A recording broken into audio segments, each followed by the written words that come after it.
डोभाल जी operation green leaf का plan table पर रखते हैं, लेकिन मोदी जी मना कर देते हैं। 26 मई 2014 मोदी जी के शपथ लेते ही आईएसआई का मेजर इकबाल और कई आतंकवादी ग्रुप प्लान बनाते हैं। नेपाल बॉर्डर से 60,000 करोड़ की नकली करेंसी भारत में भेजो। मकसद एक, भारत में तबाही। डोभाल साहब को जब यह खबर मिलती है, वो एक पल के लिए सन्न रह जाते हैं। इतने बड़े हमले की उन्होंने उम्मीद नहीं की थी।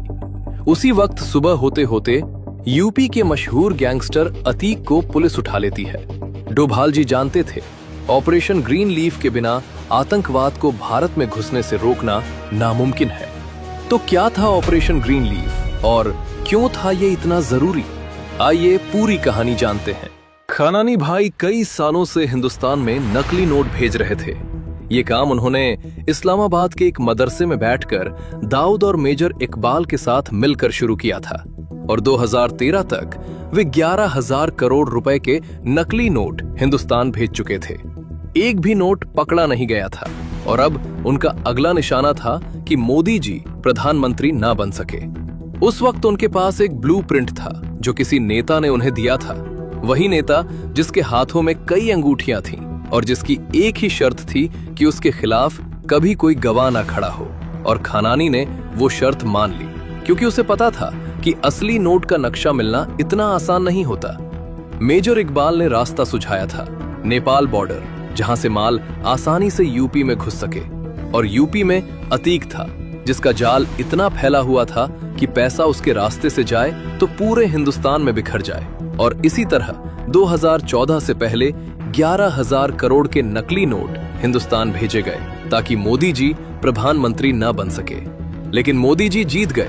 जब मई 2014 में मोदी जी ने शपथ ली तो उस रात इस्लामाबाद के उस तहखाने में बैठे सबके चेहरे पर एक ही भाव था कि 11,000 करोड़ पानी में गए।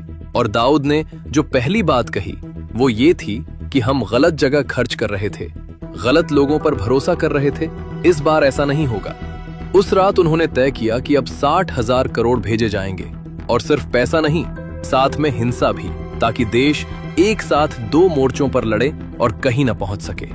लेकिन मेजर इकबाल को एक और डर था जो उसने 2015 में सबके सामने रखा कि अगर 2017 में यूपी का चुनाव योगी के हाथ गया तो यूपी में उनका पूरा नेटवर्क खत्म हो जाएगा, अतीक समेत सब पकड़े जाएंगे और नेपाल बॉर्डर वाला रास्ता भी बंद हो जाएगा। इसलिए जो करना है वो 2017 से पहले करना होगा। दाऊद ने सुना और बस इतना कहा, तो नवंबर 2016 आखिरी मौका है। और इसी के साथ 9 नवंबर 2016 की तारीख तय हुई, जब 6,000 करोड़ की पहली बड़ी खेप नेपाल बॉर्डर से यूपी में घुसनी थी। उरी सर्जिकल स्ट्राइक अभी कुछ ही हफ्ते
की कोशिश करता हूं। मेजर शोभित शर्मा कोई आज के जासूस नहीं थे।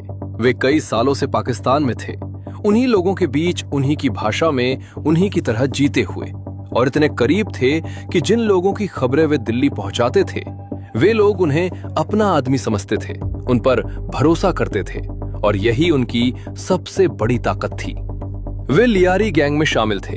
खानानी भाइयों से उनके अच्छे संबंध थे और मेजर इकबाल के साथ भी वे कंधे से कंधा मिलाकर काम करते थे और इसी वजह से 60,000 करोड़ वाली खबर सबसे पहले उन्होंने ही डोभाल जी तक पहुंचाई थी। अब उन्हें नया आदेश मिला था, ये पता करो कि नोट छप चुके हैं या अभी छप रहे हैं। मेजर शोभित शर्मा ने एक योजना बनाई।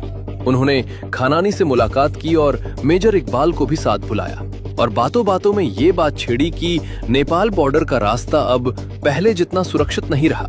हिंदुस्तानी एजेंसियां उस रास्ते पर नजर रखने लगी है और अगर इतनी बड़ी रकम उसी पुराने रास्ते से भेजी गई तो पकड़े जाने का खतरा है। मेरे पास कई और रास्ते हैं, ऐसे रास्ते जो किसी की नजर में नहीं है। मैं ये पैसा हिंदुस्तान में सुरक्षित पहुंचा सकता हूं। खानानी कुछ देर उसे देखता रहा, फिर मेजर इकबाल की तरफ देखा और फिर बोला, पहले देखो। खानानी उन्हें एक फैक्ट्री में ले गया। मेजर शोभित शर्मा ने जो देखा वो उन्होंने पहले कभी नहीं देखा था। एक बहुत बड़ा गोदाम और उसमें करोड़ों रुपए के नकली नोट पहले से बंडल बंधे हुए, थैलों में भरे हुए, भेजे जाने के लिए तैयार, बस एक इशारे का इंतजार। नोट छप चुके थे। मेजर शोभित शर्मा ने चेहरे पर कोई भाव नहीं आने दिया। वे वहां खड़े रहे, गोदाम को देखते रहे और मन ही मन वो सब दर्ज करते रहे जो वे दिल्ली को बताने वाले थे। लेकिन खानानी के मन में एक डर था जो उस पूरी मुलाकात के दौरान उसकी आंखों में दिखता रहा कि कहीं ये खबर डोभाल जी तक न पहुंच जाए, क्योंकि अगर दिल्ली को पता चल गया तो सारा खेल खत्म। उधर दिल्ली में पीएमओ के एक कमरे में सिर्फ 2 लोग बैठे थे, मोदी जी और डोभाल जी। डोभाल जी ने सीधे बात शुरू की, सर, ऑपरेशन ग्रीन लीफ को जितनी जल्दी हो सके लागू करना होगा।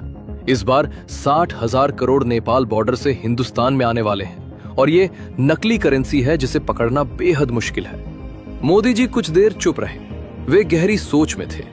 उन्हें पता था कि अगर ऑपरेशन ग्रीन लीफ अचानक लागू किया गया तो देश में बड़ी हलचल मचेगी, आम आदमी परेशान होगा और जो असर होगा वो सिर्फ दुश्मन तक नहीं रुकेगा। मोदी जी ने मना किया, डोभाल जी, ये सही कदम नहीं होगा। डोभाल जी ने एक पल रुक कर कहा, सर, अगर ये पैसा हमारे देश में आ गया तो आतंकवाद को रोकना नामुमकिन हो जाएगा। ये सिर्फ करेंसी नहीं है, ये उस पूरे नेटवर्क की रीढ़ है जो देश के अंदर हिंसा फैलाना चाहता है। मोदी जी ने पूछा, कोई और तरीका नहीं है डोभाल जी? डोभाल जी ने सीधे आंखों में देखकर कहा, सर, पैसा छप चुका है और इन लोगों की हिंदुस्तान में पकड़ बहुत मजबूत है। यूपी से लेकर बॉर्डर तक उनका नेटवर्क फैला हुआ है। इसके अलावा कोई रास्ता नहीं बचता। फिर थोड़ा रुक कर बोले, लेकिन सर, ऑपरेशन ग्रीन लीफ लागू करने से पहले यूपी में इनका नेटवर्क तोड़ना होगा, क्योंकि जब तक वो नेटवर्क खड़ा है तब तक ये पैसा किसी न किसी रास्ते से अंदर आता रहेगा। कमरे में चुप्पी छा गई। मोदी जी खिड़की की तरफ देखने लगे। बाहर दिल्ली थी और उनके कंधों पर एक ऐसा फैसला था जो करोड़ों लोगों की जिंदगी को छूने वाला था। 7 नवंबर की सुबह मेजर शोभित शर्मा की खबर डोभाल जी तक पहुंच चुकी थी। करेंसी छप चुकी है और 9 नवंबर को वो हिंदुस्तान में दाखिल होगी। डोभाल जी उसी सुबह यूपी के डीजीपी से मिले। कोई लंबी बैठक नहीं, कोई फाइल नहीं, सिर्फ एक निर्देश। पीएमओ से आदेश है, अतीक को जितनी जल्दी हो सके गिरफ्तार करना है। डीजीपी ने एक पल सोचा, फिर बोले, सर, अतीक का नेटवर्क बहुत बड़ा है।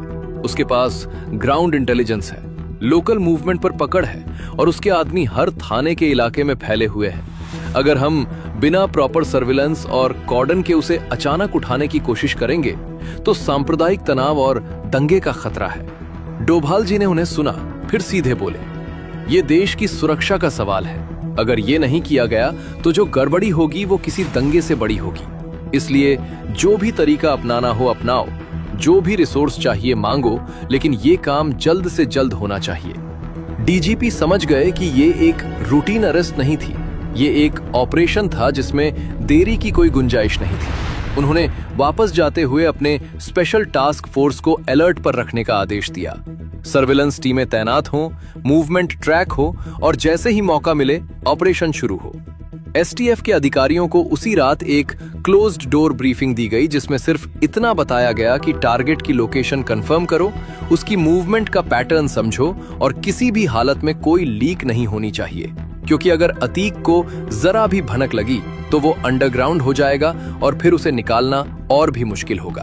डीजीपी जानते थे कि ये ऑपरेशन सिर्फ एक गिरफ्तारी नहीं थी, ये उस पूरे नेटवर्क की कमर तोड़ने की पहली कड़ी थी और इसे अंजाम देने के लिए उनके पास सिर्फ 48 घंटे थे। उस रात इस्लामाबाद में खानानी के गोदाम में जो हलचल थी वो किसी और रात जैसी नहीं थी। दर्जनों आदमी एक साथ काम कर रहे थे। नकली नोटों के बंडल बक्सों में बंद हो रहे थे, बक्से ट्रकों में लोड हो रहे थे और खानानी खुद वहां खड़ा था, एक एक खेप पर नजर रखते हुए, क्योंकि इस बार दाऊद की चेतावनी उसके कानों में गूंज रही थी। उस शाम दाऊद ने उसे अलग से बुलाया था। कोई लंबी बात नहीं हुई। दाऊद ने सीधे उसकी आंखों में देखा और कहा, तूने मेरे 11,000 करोड़ डुबोए, वो पैसा गया और काम भी नहीं हुआ। मोदी फिर भी बैठा रहा। अब अगर इस बार भी कुछ ऐसा हुआ तो सही नहीं होगा। खानानी कुछ नहीं बोला। वो जानता था कि इस वक्त कोई सफाई काम नहीं करेगी, सिर्फ नतीजा करेगा। इसलिए उसने सिर हिलाया और गोदाम की तरफ चला गया। रात के 2 बजे तक अधिकतर ट्रक लोड हो चुके थे। हर ट्रक में करोड़ों रुपए के नकली नोट इस तरह से पैक किए गए कि ऊपर से देखने पर आम सामान लगे और नीचे से नहीं दिखे और बॉर्डर पर रूटीन चेकिंग में निकल जाए। लोडिंग खत्म होते ही मेजर इकबाल ने अतीक को फोन किया। सुनो, 8 नवंबर की शाम को सभी ट्रक नेपाल बॉर्डर पर पहुंच जाएंगे और 9 नवंबर की सुबह 4 बजे तुम्हें हिंदुस्तान की तरफ से ट्रक अपने कब्जे में लेने हैं। अतीक ने फोन रखा, अपने भरोसेमंद आदमियों को इकट्ठा किया और बॉर्डर की तरफ रवाना होने का हुक्म दिया। 8 नवंबर की शाम इस्लामाबाद की उस फैक्ट्री में सभी ट्रक तैयार खड़े थे, नोटों से भरे, बंद, रवाना होने का इंतजार करते हुए। बस एक आखिरी हरी झंडी की देर थी। मेजर शोभित शर्मा भी वही थे, उन्हीं लोगों के बीच, उसी फैक्ट्री में, चेहरे पर वही भाव जो पिछले कई सालों से लगाए हुए थे, लेकिन मन में वो सब दर्ज करते जा रहे थे जो दिल्ली को जाना था। उधर तराई में अतीक के आदमी भी तैयार थे, बॉर्डर के पास चुपचाप ट्रकों का इंतजार करते हुए। और उसी सुबह दिल्ली में एक बंद कमरे में 4 लोग बैठे थे, मोदी जी, डोभाल जी, वित्त मंत्री अरुण जेटली जी और आरबीआई गवर्नर। डोभाल जी ने कहा, सर, यह ऐलान आज रात ही करना होगा, एक भी घंटे की देरी नहीं हो सकती। मोदी जी ने एक बार सबकी तरफ देखा, फिर धीरे से सिर हिलाया। फैसला हो गया था। उसी वक्त यूपी में एक पुलिस टीम पूरे दस्तावेज और वारंट लेकर निकली थी। एसटीएफ के जवान प्लेन क्लोथ्स में, अतीक की लोकेशन कंफर्म हो चुकी थी और ऑपरेशन शुरू हो गया था। कुछ ही देर में अतीक पुलिस की गिरफ्त में था। इस्लामाबाद में दाऊद, मेजर इकबाल, खानानी भाई और कई और लोग एक कमरे में बैठे थे। ट्रकों के बॉर्डर पार करने का इंतजार कर रहे थे, घड़ी देख रहे थे और रात 8:15 हो चुके थे। तभी एक आदमी भागता हुआ कमरे में घुसा। उसकी सांसें उखड़ी हुई थी। भाईजान, टीवी पर देखो, क्या आ रहा है। सब एक साथ टीवी की तरफ मुड़े। स्क्रीन पर मोदी जी थे, सीधे देश को संबोधित करते हुए, और वो ऐलान कर रहे थे कि आज रात से 500 और 1000 के नोट बंद। कमरे में कोई नहीं बोला। नोटों से भरे ट्रक बाहर खड़े थे। सब कुछ तैयार था और सब कुछ एक झटके में कागज हो गया था। खानानी बड़ा उठा, कमरे से बाहर निकला, छत पर गया और उसी वक्त नीचे गिरकर उसने अपनी जान दे दी। उस रात हिंदुस्तान ने एक ऐसी लड़ाई जीती जो किसी मैदान में नहीं लड़ी गई थी। डोभाल जी ने वो किया जो एक सच्चे सेवक करते हैं, बिना शोर के, बिना श्रेय लिए, सिर्फ देश के लिए। और उनकी वो बहादुरी इतिहास के उन पन्नों में दर्ज है जो आम लोगों को कभी नहीं दिखते। और मोदी जी ने वो फैसला लिया जो शायद दुनिया का कोई और नेता उस वक्त नहीं ले सकता था। करोड़ों लोगों की तकलीफ जानते हुए भी देश की सुरक्षा को पहले रखा। कुछ फैसले इतिहास बनाते हैं, ये उनमें से एक था।